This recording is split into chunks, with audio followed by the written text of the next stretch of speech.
Boa noite, estamos aqui para mais uma live. Hoje a gente vai conversar sobre TDL. O que é o TDL? O TDL é o transtorno do desenvolvimento da linguagem, mais comum do que a gente pensa, né, dentro dos quadros que comprometem o desenvolvimento da linguagem da criança. A gente vai conversar hoje com a Thaís. A Thaís é uma fonoaudióloga que estuda muito sobre o TDL. Estamos esperando ela entrar. Boa noite, Mônica. Oi, olá. Ei, Thaís.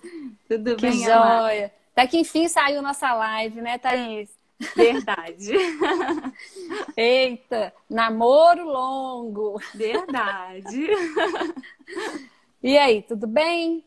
Queria te agradecer muito por essa oportunidade da gente estar aqui conversando sobre TDL, que é um assunto que eu amo estudar. Gosto Eu demais. sei. E obrigada Boa noite, por ter pessoal. aceito. Muita gente conhecida aí entrando. Dá vontade de falar Que oi com todo mundo, né? responsabilidade, né? Meio, bem assim, né? Meio assim. Thaís, obrigada por ter aceito o convite e estar junto aqui com a gente, conversando sobre TDL, que é um tema que eu também gosto muito, mas é um tema também que gera muita dúvida, é um diagnóstico difícil de ser feito. Então, eu vejo assim, poucas crianças estão diagnosticadas com TDL. Eu não sei se você concorda comigo, mas é como se fosse um subdiagnóstico, né? Ou seja, uma subnotificação, aliás. E isso compromete, né, o desenvolvimento dessa criança, um diagnóstico errado, um diagnóstico mal feito, e essa criança não vai ter a intervenção adequada. Por isso também que é um assunto que gera polêmicas, né? Então, para a gente começar, queria que você falasse um pouquinho, né, da sua experiência, da sua formação. A gente sabe que você trabalha como fonoaudióloga educacional. Thaís, está dando um probleminha, Sim. acho que é no seu aí, na sua internet. Ei, Fernanda. Olha, pra mim, por enquanto, tá normal. Não deu nenhuma Tá tudo alteração bem aqui, para não. vocês aí, gente? Vocês estão ouvindo a gente direitinho? Obrigada, Cláudio. Se o pessoal puder dar um Monique. feedback, é bom, né? Que aí a gente vai regulando aqui. Gente, fala pra gente se tá legal a imagem, se tá legal o áudio, tá? Manda um joinha aí. Parece que sim. Então vamos lá, Thaís. Fala um pouquinho da sua experiência, né, como fonoaudióloga com o TDL, as suas áreas de atuação, para a gente partir para as perguntas. Então, vamos lá. Eu sou fonoaudióloga clínica e educacional, exerço já a fonoaudiologia há 18 anos, ininterruptos. E aí, assim, a minha primeira especialização foi voz, depois cursos na área de neuroeducação, neurociências, né, neuroaprendizagem. Aí, por último, mais recente, em TDL, né, com formações específicas. E, por último, especialização em linguagem, né? E durante esses 18 anos, Amália, tá me ouvindo bem? Porque tá falhando um pouquinho. Sim, tô ouvindo imagem. bem. Gente, qualquer coisa eu mudo pro 4G, que eu tô no Wi-Fi. Qualquer coisa vocês fiquem aí e eu mudo pro 4G. Se começar a cair, porque parece que a Thaís travou, né, gente? 4G agora por via das dúvidas, mas... Então tá. Então acho que melhorou, Tá? Thaís. Para mim, o seu sinal melhorou. Joia. Então vamos lá. E aí, ao longo desses 18 anos, na verdade, não foram muitos os casos de TDL. Eu acho que vale a pena a gente conversar um pouquinho a respeito disso. Exatamente pelas questões diagnósticas, né, das dificuldades que envolvem o diagnóstico, né, do transtorno do desenvolvimento da linguagem. Mas eu tive alguns casos que foram referências muito significativas na minha atuação, que fez com que eu tivesse que mergulhar muito fundo para poder estudar, exatamente porque o nível da intervenção, ele não é um nível em transtorno de linguagem, né?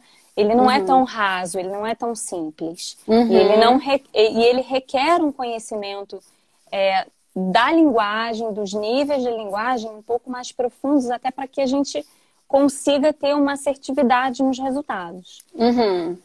E aí eu fui fazendo as formações em relação ao assunto, e aí é o que a gente vai conversar um pouquinho hoje. Joia. Eu tô tentando fixar aqui o título da live, por isso que eu tô... Mas acho que ainda não foi, né? Não, é que eu digitei errado, mas eu vou.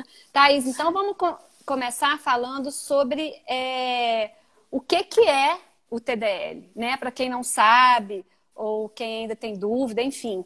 Porque o TDL, ele sofreu várias mudanças na nomenclatura dele ao longo dos anos, né? Então, acho que isso também pode confundir aos pais ou né, quem não está tão por dentro do assunto. Vamos falar um pouquinho disso? Sobre o que é o TDL?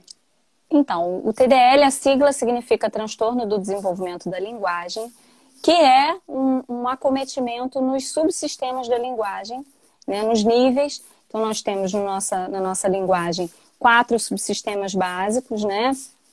Que é a fonologia, que diz respeito à questão dos sons da língua, a sintaxe, a morfossintaxe, né? Que é toda a estrutura de como a gente organiza, né, todo esse conteúdo linguístico que nós temos, a semântica, que diz respeito, muito superficialmente, né, falando, que diz respeito à questão do vocabulário, e a pragmática, que é a utilização prática de todas essas estruturas em um contexto social. Né? E o TDL, ele é um transtorno que acomete, em geral, minimamente 2 desses subsistemas de linguagem. E ele Pelo menos 2. Pelo menos 2, minimamente 2. A gente até vê que, assim, na prática, exatamente por conta do acometimento de um subsistema, isso vai gerando respostas nos demais, né? Reflexos nos demais. Entendi. E com isso, não existe, na verdade, uma origem ainda determinada, uma causa determinada. Se vê questões relacionadas a histórico familiar, né, positivo, para transtornos de linguagem, mas não existe uma causa específica. Né? Pode estar relacionado também a questões de privações. E é um transtorno cuja característica, assim, primordial é a persistência ao longo do desenvolvimento. Então, não é um diagnóstico que se elimina na infância. Ele é um diagnóstico que ele vai acompanhar o sujeito ao longo da sua vida. E por isso que ele se torna tão impactante. Porque não se esgota a intervenção fonoaudiológica, ela não vai buscar trazer a cura, mas ela vai trazer a funcionalidade e o máximo desenvolvimento para as habilidades linguísticas, fazendo com que esse sujeito ele tenha uma condição de funcionar nos níveis de aprendizagem, né, enquanto ele está em etapa escolar, e na vida adulta, porque a gente vê os reflexos disso, já existem estudos de follow-up que identificam as consequências desse transtorno, principalmente quando não tratado, não identificado, diagnosticado e tratado, na vida adulta. Sim. Inclusive tem um impacto social muito significativo. A gente vai falar disso também, né, Thaís? Então, só para resumir isso que você falou, para concluir, o TDL seria mais ou menos como a dislexia. Melhora com a intervenção, a pessoa segue com seu curso de vida, mas ele não some, não é um diagnóstico que desaparece. Não é como o transtorno fonológico que a gente trata e aí a recuperação é plena, não. O TDL, ele é um transtorno persistente. Inclusive, essa é uma característica que a gente precisa, inclusive, ter como um reforçador do diagnóstico, né? Um dado significativo para um diagnóstico diferencial. Então, vamos falar um pouquinho sobre as características do TDL na infância e essas características quando tratado, como são essas características, como é um jovem adulto com TDL. Pode ser? Sim. Eu acho só importante mencionar que, assim, até para organizar um pouquinho na questão de nomenclatura, esse nome é recente, né? O TDL é uma nomenclatura proposta mais recentemente e ele vem sofrendo mudanças ao longo do tempo. E essas mudanças, elas vêm justificadas, inclusive, por uma questão de dificuldade de consenso, né? Então, cada profissional, então assim, no início era chamado de afasia congênita, depois de afasia infantil, depois de disfasia do desenvolvimento, distúrbio específico de linguagem, que foi um termo DEL usado até recentemente. Depois do DEL, né, depois de ter surgido lá o DEL, em princípio dos anos 80, ele sofreu outras modificações no sentido... Eu acho que... Pode falar. No sentido de subclassificar o DEL de acordo com os subsistemas alterados, né? E aí o distúrbio específico de linguagem, ele perdurou por mais tempo, né? Isso é fato. Mas ele ainda sofreu retardo de linguagem. Então, sim, lá no início. E aí, como havia uma dificuldade entre a própria classe de profissionais, né, envolvidos nessa questão diagnóstica, viu-se que cada um chamava de uma coisa. E aí sentiu-se essa necessidade de buscar um consenso com relação ao termo, né? E aí sim que nos Estados Unidos surgiu, né, a partir dos estudos, uma pesquisa com todos os profissionais para se chegar a esse termo consensual de transtorno do desenvolvimento da linguagem. Sim. O que eu ia falar é o seguinte... eu acho que eu sou da época do atraso de linguagem, do retardo de linguagem, depois mudou para disfasia. Isso. Aí o DEL acho que veio ali nos anos 90, mas... 1981. Então, e a disfasia? Estudei pra caramba. E a disfasia? A disfasia... Não, a disfasia, ela foi uma subclassificação. Entendi. Né? Então foi isso. Foi uma subclassificação já do distúrbio específico de linguagem. Então tá, então vamos falar agora sobre as características do TDL na infância, né? Com qual idade a gente pode fechar o diagnóstico do TDL e as características que a criança pode apresentar.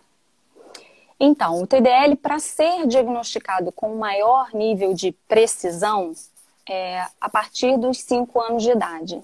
Porque até então, a gente observa que assim, as manifestações do TDL, elas podem cursar com outros diagnósticos. Então, com o próprio atraso de linguagem, com transtorno fonológico, porque o que traz a criança à clínica fonoaudiológica é realmente a questão que envolve a fala. Ou a criança ainda não adquiriu a fala, ou ela adquiriu de forma muito telegráfica, algumas palavrinhas, né? Ou existem questões que envolvem a fonologia, que são as substituições dos sons. Você pode ir falando, dando pequenos exemplos, Thaís, que eu acho que fica fácil para o pessoal entender, caso tenham dúvidas. É assim então, mesmo. O meu também cai aqui. Puxei o fio aqui sem querer. Faz parte. E aí, assim, na fonologia, por exemplo, as trocas e substituições de fonemas. Então, aquela criança que, quando vai falar, tem uma fala pouco inteligível, né, pouco compreensível. E aí, uma característica que eu acho importante a gente citar, Amália, é que um diferencial com relação ao TDL dos outros diagnósticos é a questão da vertente compreensiva da linguagem. A gente tem ótimo você falar uma isso. alteração de compreensão de linguagem que não somente de expressão, o que não é fato em relação a outros diagnósticos. Então, aquela criança que vem por uma substituição de fala, né, por uma substituição de fonemas, ela normalmente ela compreende tudo muito bem, inclusive. Os pais relatam que ela entende tudo, né, mas ela fala com dificuldades. Ou aquela criança...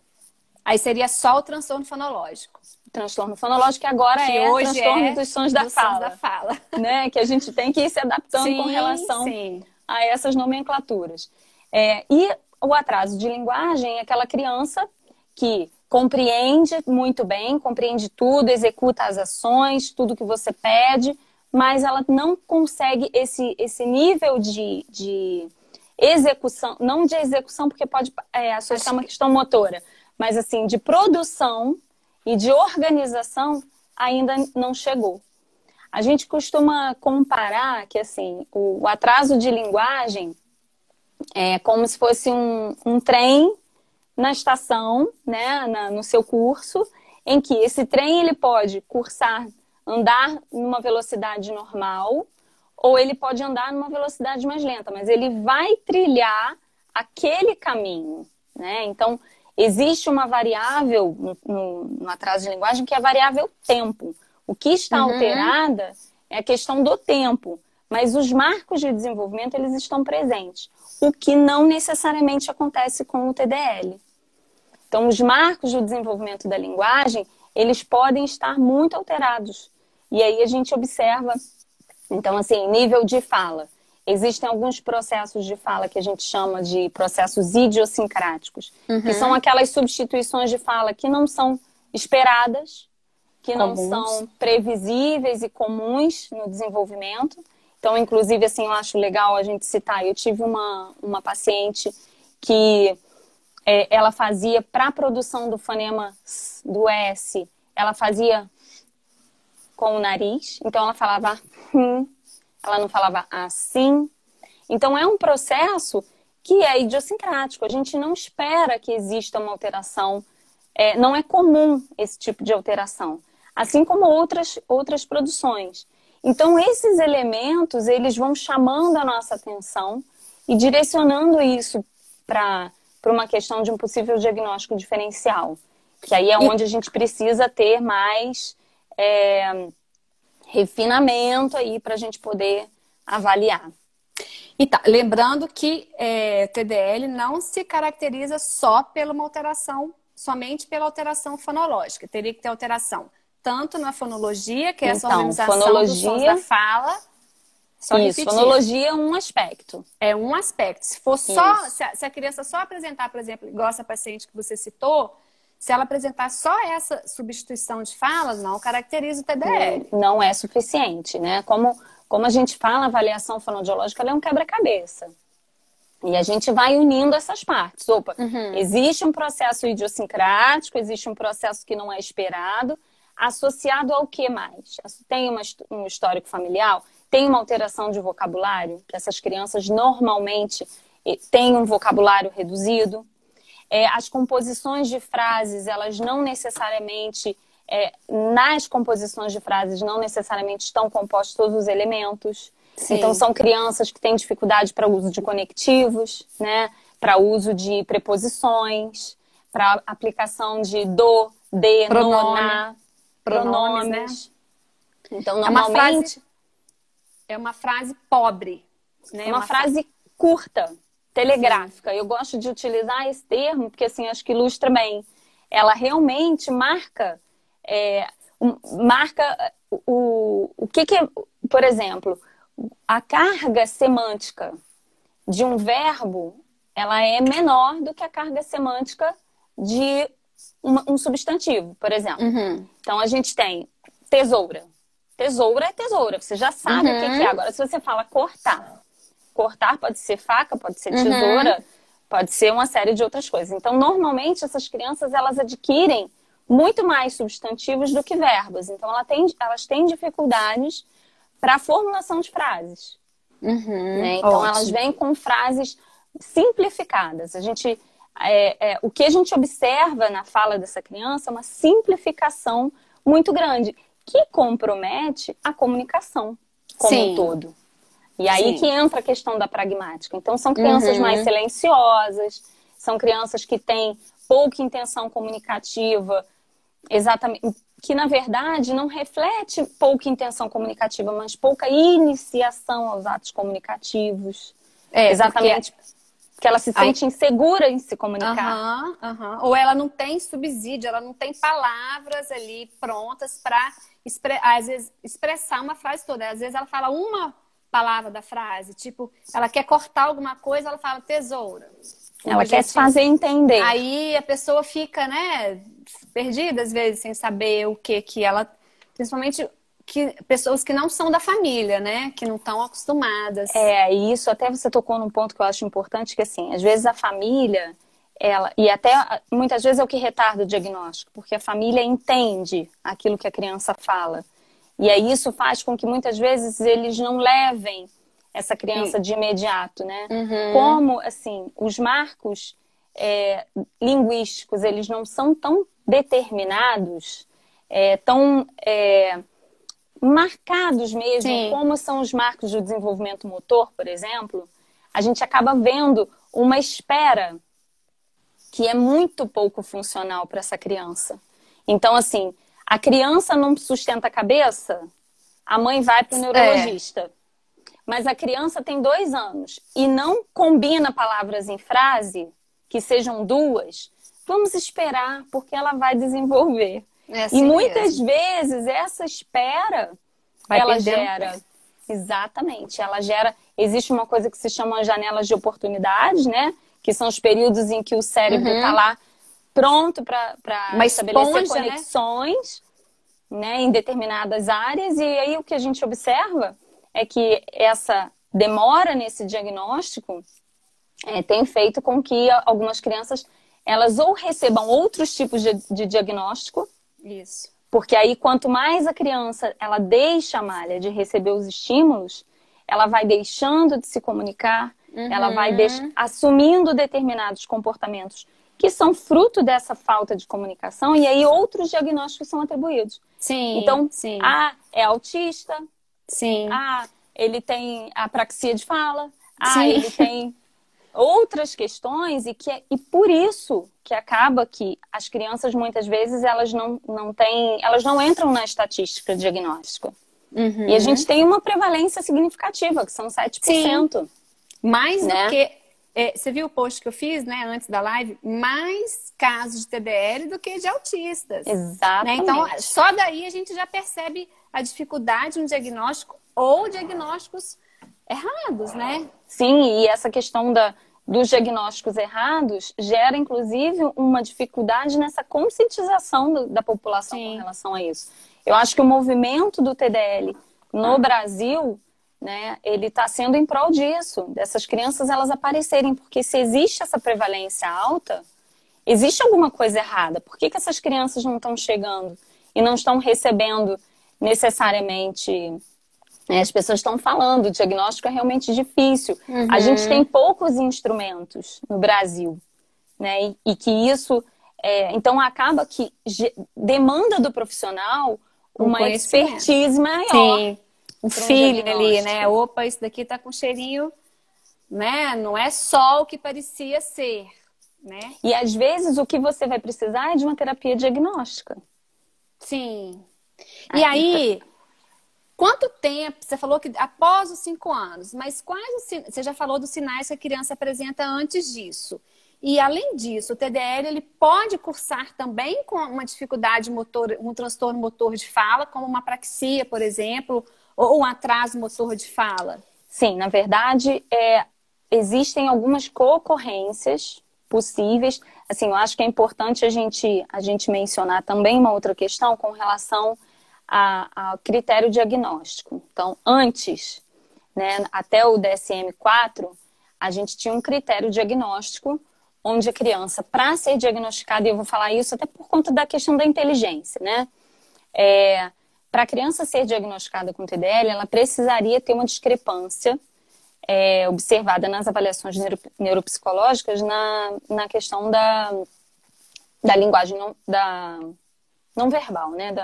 Fugiu aqui do QI não verbal, né?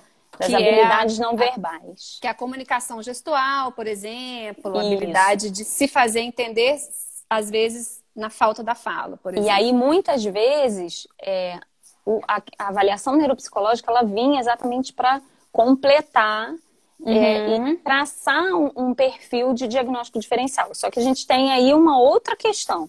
A avaliação neuropsicológica feita a partir dos 6 anos.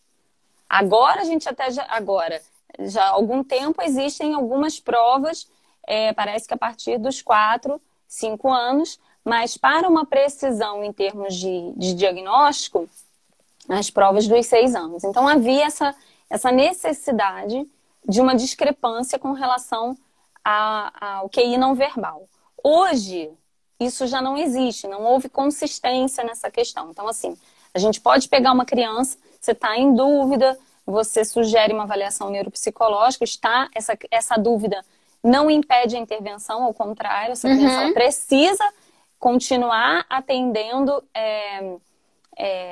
essa criança, né, para uma intervenção em linguagem, estimulação de linguagem. E hoje em dia você não tem necessariamente que ter essa discrepância de QI. Então você pode ter uma criança com um QI limítrofe, né, um QI abaixo do esperado, desde que não configure uma deficiência intelectual. Sim. Então é importante a gente... e por que disso? Porque, na verdade, nós nos utilizamos de linguagem para as questões não verbais. Então, muitas vezes, o QI não verbal dessa criança ela dá rebaixado porque ela precisou, em alguns momentos, de tarefas de compreensão, né? Porque nós somos atravessados pela linguagem, né, o tempo todo. Então, assim, para a realização de tarefas, ainda que envolvam minimamente questões verbais, nós precisamos da compreensão. Né? E aí, se essa criança ela tem uma alteração na vertente compreensiva, né, receptiva, isso vai impactar um pouco mais o QI. E aí foi visto que, mesmo que impacte o QI, porque existe um déficit linguístico, eles poderiam ocorrer, desde que não configurasse uma deficiência intelectual de fato. Porque porque a deficiência intelectual já não seria o TDL mais. Exclui o diagnóstico. Assim como o autismo, assim como síndromes genéticas, né? Então, nós temos alguns diagnósticos, a deficiência intelectual, síndrome de Landau-Kleffner também. Então, nós temos algumas doenças, né, neurobiológicas, alguns diagnósticos que excluem o TDL. Mas existem agora... Uma questão importante, excluem o TDL, não excluem o TL, que é o transtorno de linguagem. Nossa, e viu, gente? Que é o que o DSM-5 traz, né? O DSM-5 você não lê lá o transtorno do desenvolvimento da linguagem, não existe essa nomenclatura. Você vê só o transtorno de linguagem. Transtorno de linguagem. E aí a gente tem o TDL e a gente tem o transtorno de linguagem. Que o transtorno de linguagem, sim, pode estar associado a outras condições genéticas ou neurológicas. E aí, voltando na tua pergunta com relação ao TDL, cursar, ele pode ter co-ocorrências com apraxia, ele pode ter co-ocorrência com o transtorno fonológico, que é o transtorno dos sons da fala, ele pode ter com o transtorno da comunicação social, que é um transtorno descrito também, que é um transtorno da pragmática. E aí... ele tá lá naquela esferinha lá, quase que... Confunde com autismo, né? Com contigo aspas. E às vezes, quando existe a criança que tem um transtorno da comunicação social, muitas vezes ela tem esse diagnóstico de TEA leve. E ela deixa de ter o transtorno. Não, o TDL. Porque não existe TDL com autismo, mas existe TDL com transtorno da comunicação, entendeu? Nossa. Então, acaba indo para a vertente do autismo e não indo para o diagnóstico do TDL, porque realmente é difícil. Não é uma tarefa fácil. E aí, só que a diferença entre o transtorno da comunicação social, que afeta a pragmática, para o TEA, é que no TEA a gente vai ter mais sinais. Aí tem marcadores mais específicos. Dentro do espectro, né? Que a pragmática no autismo é uma das habilidades. E o transtorno de linguagem também. Entra como, inclusive, um dos fatores para diagnóstico diferencial. Sim. Né? E qual foi a outra pergunta, Thaís? Pessoal, tem duas perguntas na caixinha. Eu vou emendando aqui, né? Eu sabia, por isso que eu falei, não vou nem ficar preocupando muito de fazer. Eu perguntei, que a gente vai falar como que a criança evolui, né? Então, aliás, até os 5 anos você levanta os sinais e faz a terapia diagnóstica. Sim. Normalmente é esse o cuidado, a abordagem. Você vai estimular os subsistemas da linguagem de acordo com os níveis alterados. Então, a primeira avaliação fonoaudiológica, ela tem essa intenção, levantar realmente quais são os níveis de linguagem alterados, e aí para que você possa traçar uma estratégia muito específica com relação a cada subsistema, né? E aí, enquanto isso, você vai vendo, inclusive, o nível de resposta à intervenção dessa criança. Sim. Que isso também é um fator que traz um diferencial importante. Né? Uma criança que tem um transtorno dos sons da fala, né? Um transtorno fonológico, ela evolui com uma velocidade diferente dessa criança. Então, por exemplo, a criança que eu disse da substituição, que ela fazia, que existe até um nome, mas é tão raro que eu confesso para vocês que nesse momento eu esqueci esse processo fonológico que ela faz. De nasalização, né? Que ela evoluiu, mas de vez em quando, em situações onde ela se sentia insegura, aparecia. Interessante. E aí eu falava, meu Deus, mas a gente já trabalhou tanto isso, o que é isso que está acontecendo? Então, assim, é algo que você percebe que, embora exista uma resposta, é como o disléxico, né? Sim. Que ele vai manter uma tendência de uma fluência de leitura alterada, que se torna funcional para ele, mas que se você compará-lo com um outro grupo sujeito... classe... com a mesma idade, com a mesma exposição, você percebe que existe uma diferença de funcionamento. Vamos dar só uma passada aqui nas perguntas. A Beatriz está perguntando com que idade eu posso desconfiar de TDL? Foi aquilo que você falou, né? Na verdade, quando a criança chega, quando você olha que você traça o perfil linguístico da criança, já tem alguns sinais aos 2 anos de idade que você consegue perceber. Se não, óbvio que em alguns momentos eu recebi uma criança há mais ou menos 9 meses, em que eu estranhei muito o nível de linguagem receptiva e o nível de linguagem expressiva, e eu falei, opa, tem alguma coisa. E aí eu comecei a estimular e essa criança deslanchou. E eu falei, não, realmente não é. Né? Então, assim, você vai observar ao longo do contato diário com essa criança, né, ali na intervenção, como é que ela vai funcionando, como é que ela vai te devolvendo essas respostas aos estímulos que você está fazendo. Alguém perguntou aqui que sempre com um déficit de compreensão, a Roberta. Sim, existe um déficit de compreensão, sim, na criança, que é exatamente um dos traços de diferencial nessa criança. Sim. Mas que, às vezes, quando ela é muito pequena, você diz, será que ela não ouviu? Será que ela não prestou atenção? Sim. Até que ponto isso foi uma falha de compreensão? Né? Então, você pode atribuir essas nuances a outras questões. Por isso que é importante uma avaliação muitíssimo sistemática em linguagem, e reavaliações periódicas. Reavaliações minimamente de 6 em 6 meses. Para que você veja os marcos, se os novos marcos estão chegando, ou se como está esse padrão de evolução. Aquilo que você avaliou há 6 meses atrás, se respondeu ou se não houve resposta alguma. Ter uma medida aí quantitativa, né? Não só do que a gente está... qualitativo, não só do que a gente está vendo, acho que melhorou e tal.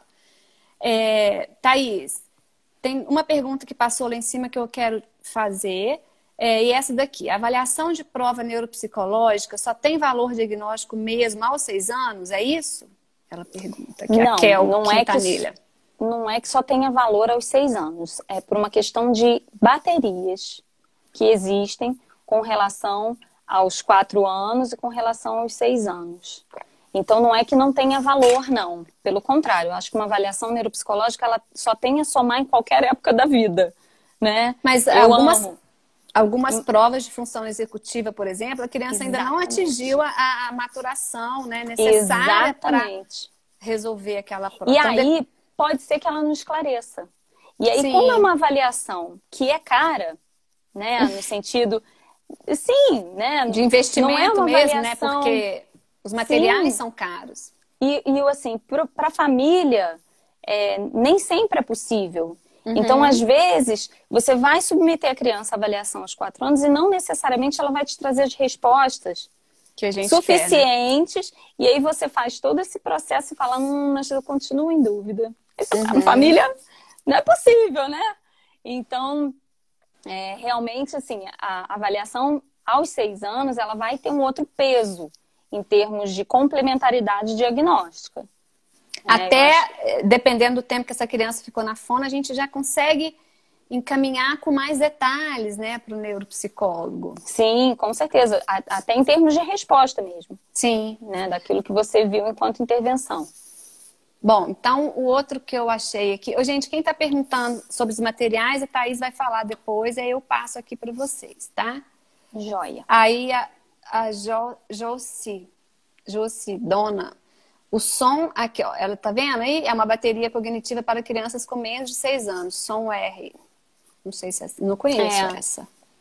Isso, é neuropsicológica. Eu não posso entrar muito em detalhe, né, gente? Sim, eu não porque a gente sou é neuropsicóloga. Embora bom, a eu outra ame as neuropsicólogas. também adoro. Nossa, neurociência, tudo de bom. Ó, a Juliana tá colocando aqui um dado que é importante, que as alterações, elas são muito heterogêneas. Exatamente. E às vezes é muito difícil você separar o joio do trigo, né? Porque você assim, vê acometimentos em vários subsistemas e com características que você não vai pegar um paciente com TDL igual. A gente encontra, no transtorno dos sonhos da fala, a gente encontra padrões. Se a gente parar para analisar, nós temos padrões. No TDL, a gente não tem padrão. Né? Então, eu posso ter um com uma alteração mais semântica, outro com uma alteração mais morfossintática. Até porque depende do meio, né? Sim. Também. Estou procurando a pergunta aqui, mas era uma pergunta sobre PAC, sobre processamento auditivo central. Aqui, ó. TDL, alteração do processamento auditivo, como diferenciar? TDL e alteração de processamento? Como processar? Não, na verdade... Como diferenciar? Gisele de Paula que fez a pergunta. Na verdade, o transtorno do processamento, ele pode estar presente no TDL. Então, assim, as manifestações do distúrbio do processamento, eles são mais específicas em tarefas e habilidades auditivas, que vão gerar um impacto na linguagem, sim, mas não serão primários. Então, a gente vai ver manifestações linguísticas para expressão daquela criança que tem dificuldade de contar, recontar, transmitir não só porque ela tem uma dificuldade em memorização, ela tem uma dificuldade em processamento de sons, mas porque ela tem uma dificuldade em estruturar aquela linguagem para ela recontar. Quando a gente recebe alguma informação, né? Eu recebi várias informações acerca do TDL na vida e hoje eu expresso com as minhas palavras aquilo que eu entendo, que eu sei sobre o assunto. A criança com TDL, ela vai ter dificuldade de fazer essa transposição para as próprias palavras, relacionar com conceitos prévios e transformar tudo isso num discurso. Né? Organizar tudo isso em um discurso. Então, por isso, são questões que não são necessariamente confundíveis. Porque você tem marcos muito significativos em nível de linguagem que somente o transtorno do processamento não apresenta. Não sei se ficou claro, gente. Eu entendi. Porque, na verdade, uma criança que tem alteração o TDL, né, que tem alteração da linguagem receptiva, ou seja, no processamento da informação que está entrando, que está sendo recebida, ela vai ter o PAC alterado. Não, isso até que ela está colocando aqui, ó. Penso que seja pelo PAC... Tem que ficar colocando óculos. Penso que seja pelo PAC envolver... Não, essa é outra. Não, mas aí a fono Miriam Vaz está colocando aqui. Penso que seja pelo PAC envolver compreensão de linguagem no teste também, concordam? Sim, com certeza. Sim, Se essa criança ela tem uma dificuldade na vertente receptiva, ela vai ter dificuldade na compreensão, na entrada, na compreensão dos comandos, e daí ela não executa. Por isso que o PAC também é feito só a partir, né, de 7 anos. E é meio que previsível que, dependendo da alteração que a criança apresente na linguagem, vai dar alterado. Então, a gente acaba priorizando outras avaliações que não necessariamente o PAC para complementar esse diagnóstico. Sim.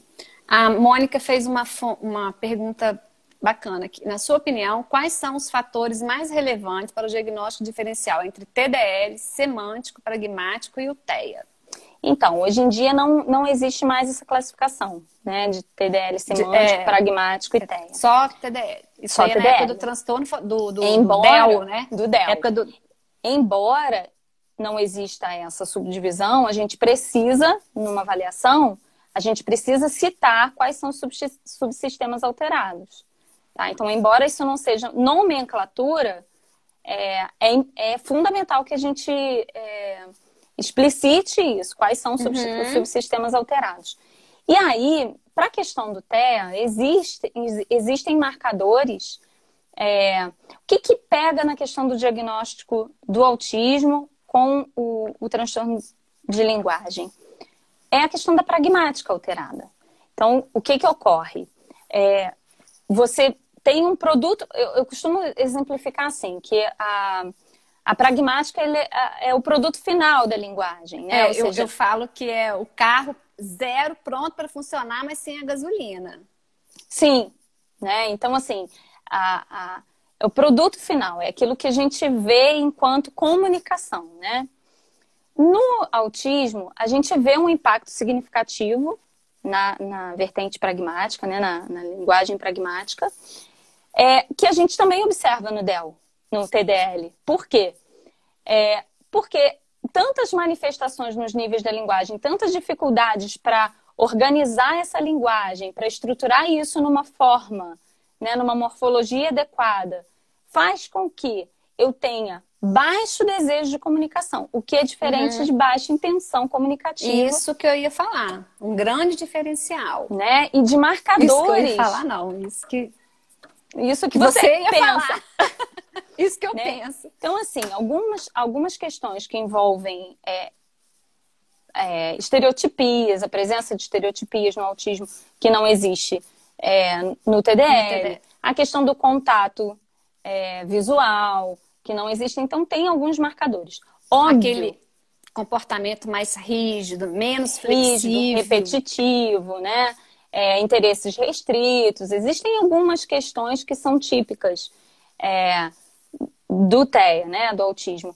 Porém, quando a gente está diante de um caso de um autismo leve, né? Quando a gente está diante de um caso, isso muitas vezes confunde. Sim. E aí esses marcadores, então, são aquelas crianças que, por acaso, por exemplo, iniciaram intervenção precoce muito cedo.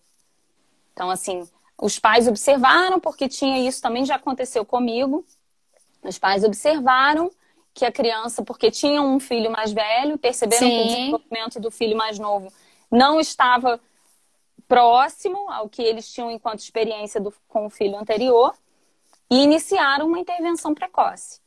E aí, quando essa criança chega trabalhada... Nossa, é muito bom, né? Né, assim, que você tem... e na época, inclusive, a intervenção não era comigo, moravam no Rio, eu moro no interior do estado. Então, quando vieram para mim, você pensa, opa, peraí, porque essa criança já recebeu estimulação precoce desde cedo. Então, em alguns momentos, o tempo vai dizer. Né? Infelizmente, no sentido de que, óbvio que a gente está tratando, está cercando de todos os lados, porque a gente precisa pensar na questão da alfabetização, a gente precisa... Nossa próxima pergunta. Né? E aí a gente vai realmente cercando de todos os lados, mas nem sempre você vai conseguir chegar rapidamente a esse diagnóstico. Sim. Thaís, antes de abrir as perguntas da caixinha, como evolui a criança com o diagnóstico de TDL no processo de alfabetização e anos escolares posteriores, até adolescência e vida adulta? Vamos falar um pouquinho disso? Então, vamos. A alfabetização é um assunto que é outro assunto que eu amo de paixão, né? E aí, quando junta o TDL com a alfabetização, óbvio. Deixa eu só te falar uma coisa rapidinho, te interromper. A Flávia Foz está aqui ouvindo e falou que está amando ouvir a Thaís. Opa, meu Deus, que honra! Viu? Professora querida! Você aumenta a minha atenção, Amália. Nem vou falar os outros, então não. Eu não consigo olhar, gente, porque ou eu falo, né? Não, fala, pode falar. Eu faço aqui as perguntas. Então, vamos lá. Em termos de alfabetização, a gente precisa pensar que a alfabetização ela é um contínuo da linguagem oral. E aí, se eu tenho algo que interfira na minha linguagem oral, eu tenho alta probabilidade, o que não é uma regra, mas eu tenho uma alta probabilidade de que esse processo de alfabetização sofra interferência desses níveis de linguagem aí alterados. Né? Então, as crianças com TDL, por si só, pela questão diagnóstica, elas são crianças de risco para aprendizagem. Não de risco para transtorno. Né?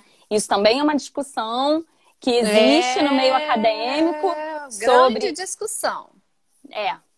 Assunto para outra live. Para outra live, exatamente. E aí, essas crianças, elas se tornam de risco. Por serem de risco, a atenção redobrada com relação a todos esses aspectos. Porque você imagina que você tem uma criança que tenha uma dificuldade na estruturação verbal, oral do discurso, ela ter que fazer essa transposição para os níveis de linguagem escrita. Nossa. Então, né, automaticamente a gente vê um impacto de tudo isso na escrita. Então, os processamentos de base, né, processamento fonológico para leitura e para escrita vão estar alterados nessa questão do estabelecimento das relações letra-sons. Por quê? Porque existe uma habilidade chamada metalinguagem, que é a minha capacidade de refletir sobre os sons da língua, né, que vão ser refletidas aí na consciência fonológica e tal. E aí, para que a gente estabeleça essas correspondências entre os sons e as letras, a gente precisa desse refinamento da linguagem, que é a metalinguagem. Então, se eu tenho uma alteração de base linguística, tudo que vier acima disso, todas as exigências que vierem acima disso, vão sofrer impactos de maior ou de menor grau. E efeito cascata. E também, obviamente, que relacionados ao nível de intervenção que se teve. Né? E se teve intervenção, se não teve intervenção.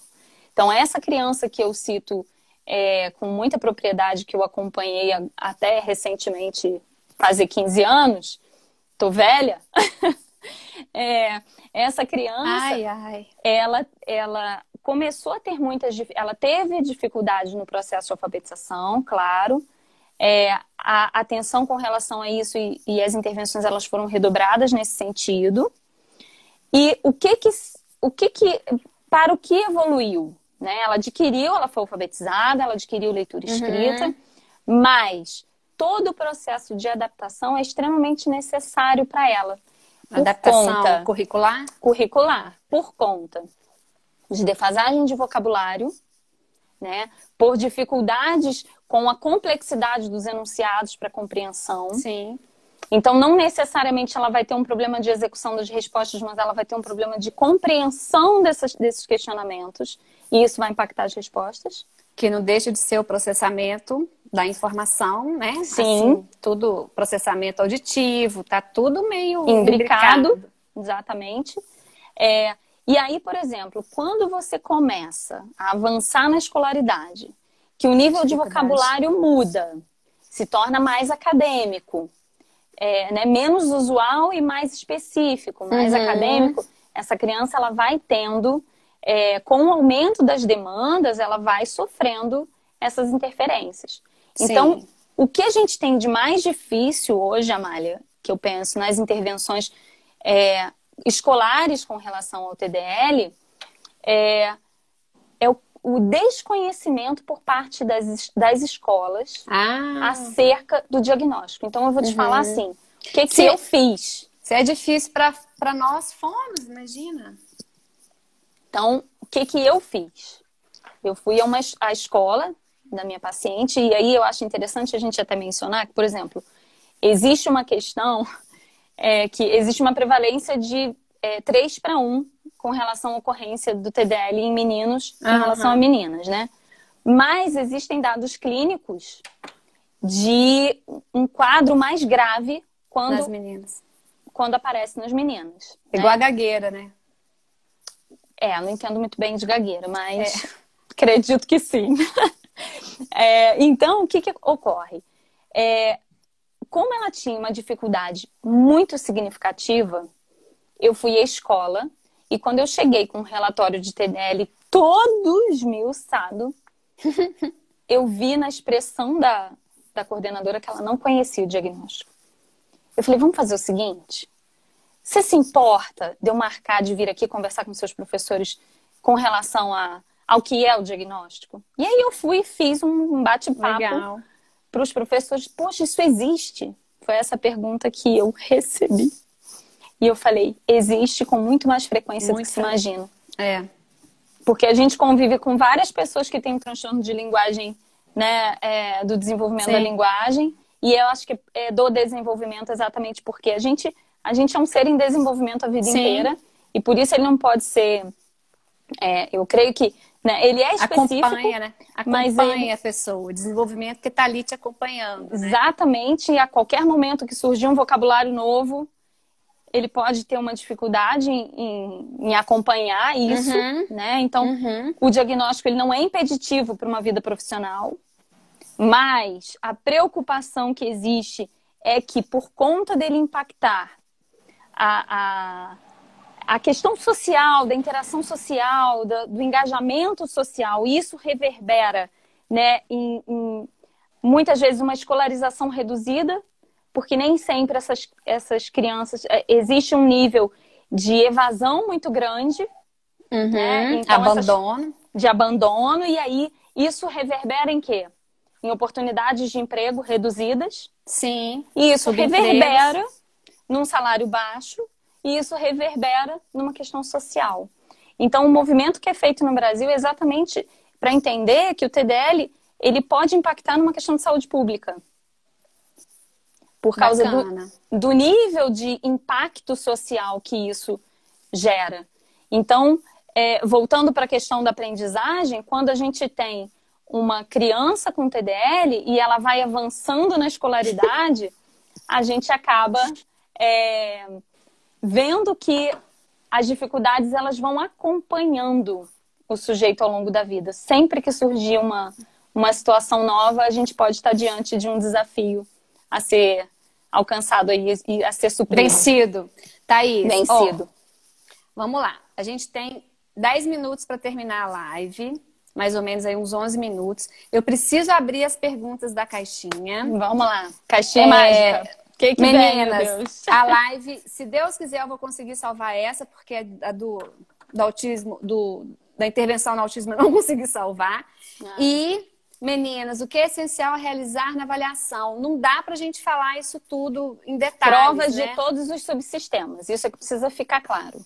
Você tem que fazer uma avaliação de pragmática, uma de fonologia, uma de morfossintaxe, né? De consciência sintática e de semântica, de vocabulário. Tá. Depois você fala os testes que você usa e eu faço uma postagem com eles. Ok. Vamos lá. Primeira pergunta... Então, crianças que trabalhamos a fala, MO, PAC, tudo, e não evolui, pode ter um TDL? Mais ou menos, olha só. A gente não tem necessariamente alterações de MO, alterações puras em um subsistema. Então, uma criança que chega com uma alteração de motricidade orofacial não significa que ela pode ter um TDL, porque isso é uma questão... Né, que está, inclusive, mais relacionada à questão de execução motora e não necessariamente de base linguística, né? Então, assim, tem marcadores, eu acho que o que é importante a gente dizer é que tem marcadores que são específicos. E são esses marcadores de, quando a gente fica em dúvida, são atrás deles que a gente precisa ir. Investigar mais esses. Então, assim, como a gente falou da avaliação, se uma avaliação de vocabulário não satisfez, eu vou aplicar outra. Sim. Né? Então, Ou buscar avaliar outro subsistema, né?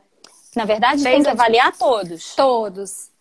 Mas você começa a elencar e a partir desses dados que você capta com a avaliação, você vai refinando o olhar. Então, teve uma alteração morfossintática, mas por quê? Vamos avaliar essa pragmática e identificar qual é o número, qual é a frequência de alterações morfossintáticas dentro de um X de discurso, dentro de um tempo de discurso. Então, uma avaliação pragmática, ela não pode ser só uma amostra curta de fala. Né? Então, você Lembrando que a gente tem que lembrar da idade da criança também, né? O que é esperado para, né, dentro da organização da frase, gênero, se ela sabe plural, se ela consegue, né?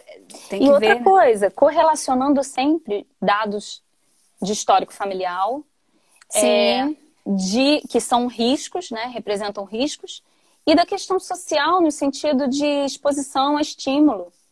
Sim, então, se essa criança está na escola, tem um transtorno, você vai à escola e você identifica que o grupo é um grupo de crianças que não apresentam situações linguísticas marcantes, que é um ambiente estimulante para aquela criança, e você observa que num contato ali com aqueles pares, ela não tem nenhum tipo de engajamento, de evolução, mesmo com intervenção. Então, são questões que eu acho que vão aparecendo e vão descortinando o diagnóstico. Então, vou abrir outra aqui. Peraí. Ai, gente, eu quero agradecer a todo mundo, mas não tô dando conta. Mas, assim, o pessoal tá gostando. Também. Que bom. E que bom, gente. É sempre uma responsabilidade, porque, assim, no Brasil não tem muitos estudos, né, Amália? Não. A gente fica à mercê aí do que vem. É mais pessoal de São Paulo. Olha, e o grupo TDL Brasil tem estudos muito aprofundados em relação. Eu aconselho que quem queira buscar informações, né, busque com fundamentação teórica, científica. Como é a prevalência do TDL? A gente falou, né?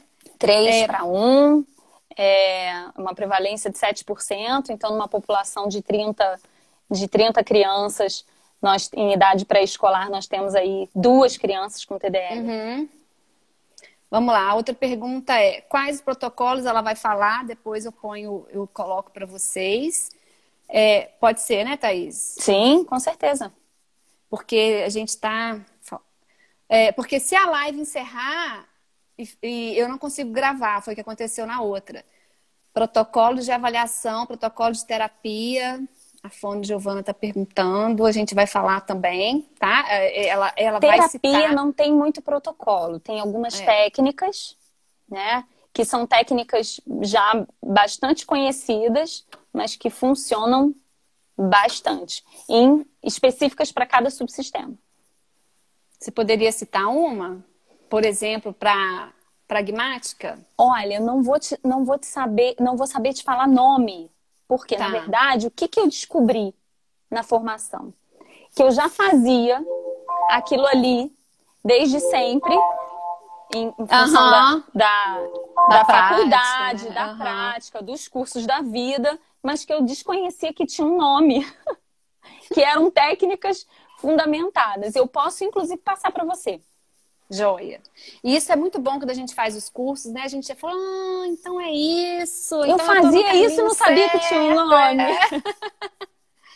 Thaís, as outras perguntas são também. O ADL seria indicado para as avaliações. A gente, né? O ADL é um dos testes que a gente usa.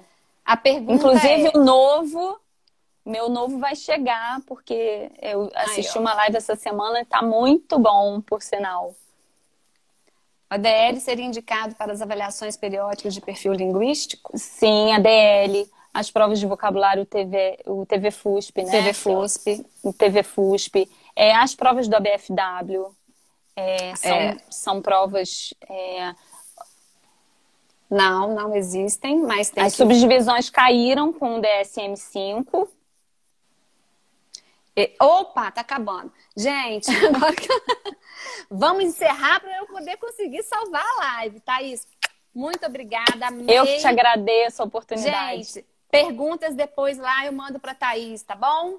Gente, compartilha obrigada. tudo. Beijo, obrigada a vocês. Tchau, tchau.